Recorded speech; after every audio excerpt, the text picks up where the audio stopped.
Assalamualaikum warahmatullahi wabarakatuh. Kami dari kelompok 2 ingin menceritakan tentang BPUPKI. Perkenalkan, nama saya Salsabila Listaindriani Utari. saya Nesya Mutiara Dena, Saya Aisyah Syifa Putri Saras. saya Raisa Febia Zahra, Saya Nesya Lestari. saya Siti Lasifa. Dan saya Fajar Mifta Maula. Oke, jadi di sini saya akan menjelaskan tentang pengertian BPUPKI. BPUPKI adalah singkatan dari Badan Penyelidik Usaha-Usaha Persiapan Kemerdekaan Indonesia, yang Jepangnya ialah Dokuritsu Jumbi Sosakai.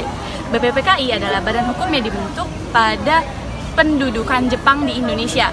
Organisasi ini pertama kali dilaksanakan pada 29 April 1945 dengan diketuai oleh Dr. Rajiman Widyodiningrat. Badan ini dibentuk dengan tujuan untuk melakukan penyelidikan dan persiapan dalam rangka mendapatkan pendapat dan usulan rakyat Indonesia terkait perumusan kemerdekaan. Tugas utama BPUPKI adalah untuk merumuskan dasar negara. Anggota BPUPKI terdiri dari 67 orang, di mana 60 anggota aktif merupakan perwakilan dari tokoh utama penggerakan nasional Indonesia dari beberapa daerah dan aliran. Sementara 7 orang anggota merupakan dari pendudukan militer Jepang, namun mereka tidak memiliki hak suara. Ketua BPUPKI ialah Dr. Rajiman Widyodiningrat, wakil ketuanya ialah Hibasa Yoshio dan Sueroso. Anggota intinya merupakan Insinyur Soekarno, Muhammad Yamin, Muhammad Hatta, dan Yohanes Laturhari. Di sini saya akan menjelaskan tentang latar belakang BPUPKI. Pada Perang Asia Timur Raya, Jepang terdesak oleh sekutu. Karena terdesak, Jepang berusaha memikat hati bangsa Indonesia dengan cara berjanji dan membantu persiapan kemerdekaan Indonesia. Namun ternyata Jepang memiliki motif lain dalam pembentukan BPUPKI, yaitu berusaha menarik simpati rakyat guna mempertahankan sisa kekuatan yang mereka miliki. Dalam pembentukan BPUPKI, Jepang berusaha membuat pribumi percaya bahwa mereka adalah pembebas bangsa Indonesia dari jajahan Belanda dan sekutu. Pada tanggal 1 Maret 1945,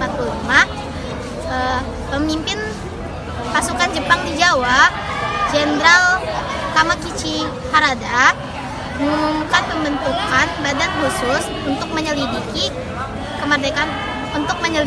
kemerdekaan bangsa Indonesia. Tersebut dinamakan Badan Penyelidik Usaha-Usaha Persiapan Kemerdekaan Indonesia atau BPUPKI. Di sini saya akan menjelaskan tentang tujuan pembentukan BPUPKI.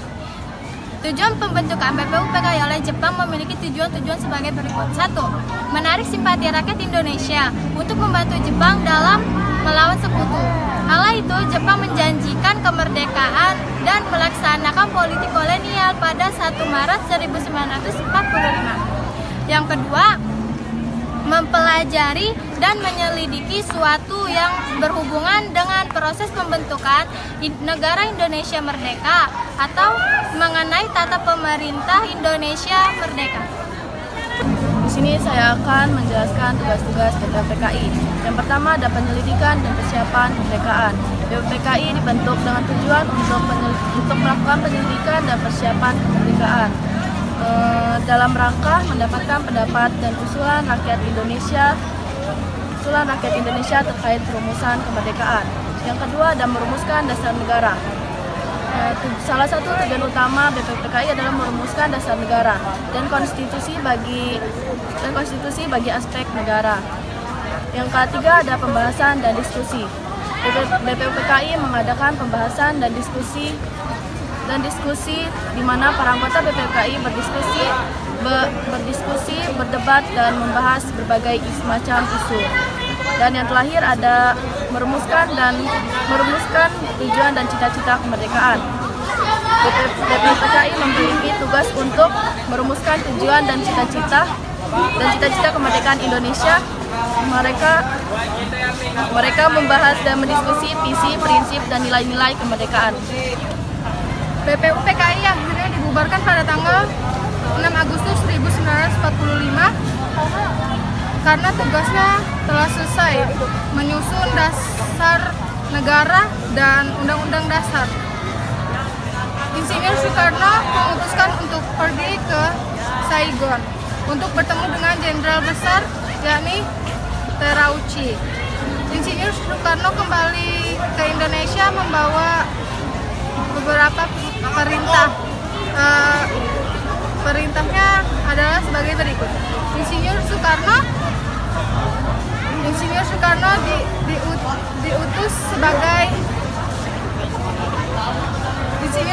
diutus sebagai ketua dari panitia baru bersama Dr. Andes Mohatta. Dan menjabat sebagai wakil ketua PKI. Tugasnya diberikan oleh panitia, diserahkan kepada panitia menuntut pada cepat atau tidaknya proses. Baik, di sini saya akan menjelaskan tentang beberapa sidang dalam BPUPKI. Yang pertama, sidang pertama digelar pada tanggal 29 Mei hingga 1 Juni 1945. Adapun perumusan ini terdapat 3 tokoh yang mengusulkan asas-asas. Yang pertama, Mr. Muhammad Yamin, kedua Mr. Supomo, dan 3 Insinyur Soekarno. Yang pertama dalam pidato Mr. Muhammad Yamin, yaitu pri kebangsaan, pri kemanusiaan, pri ketuhanan, pri kerakyatan, kesejahteraan rakyat. Kemudian Mr. Supomo, yang pertama persatuan kekeluargaan, keseimbangan lahir dan batin, musyawarah, dan keadilan rakyat. Yang ketiga Insinyur Soekarno, yaitu kebangsaan Indonesia, internasionalisme atau pri kemanusiaan, mufakat atau demokrasi, kesejahteraan sosial, dan ketuhanan yang Maha Esa. Hasil sidang BPUPKI yang pertama yaitu panitia kewajiban menjalankan syariat Islam bagi pemeluk-pemeluknya. Yang kedua, kemanusiaan yang adil dan beradab. 3, kesatuan Indonesia. 4, kerakyatan yang dipimpin oleh hikmat kebijaksanaan dalam permusyawaratan perwakilan. Dan kelima, keadilan sosial bagi seluruh rakyat Indonesia.